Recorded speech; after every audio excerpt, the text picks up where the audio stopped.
Have you seen the video yet of the Atlantic puffin that backs up into its neighbor's burrow, takes a shit, and then skedaddles away?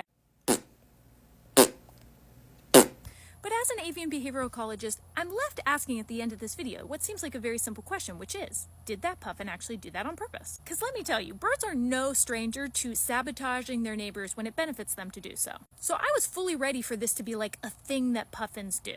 So I look it up, don't find anything. Not only that, but everything I'm reading just says birds can't control when they poop.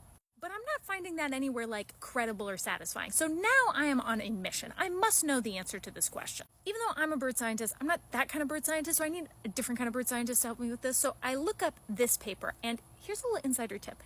They always have the first author's email address on a publication. So if you have a science question, you find a paper you think is interesting, you can just email the author, and most of the time they'll email you back. Anyway, so I'm like, hey, can I ask you a question? They're like, oh yes, about my paper. And I'm like, well, not really. Can birds hold it? I beg your pardon. Can birds have the urge to poop and then not, delay it for an extended period of time?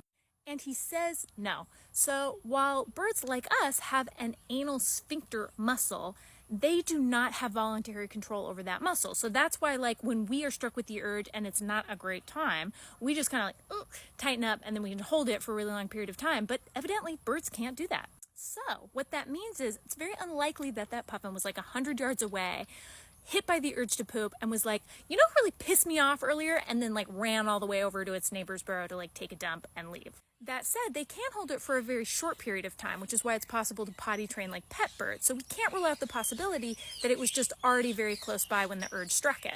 So the moral of the story is, if you ever find yourself asking the question, did that bird poop there on purpose? The answer is probably no, because there is a very short window of time between when a bird needs to poop and when it does poop. But that said, birds are scallywags, and I won't rule it out.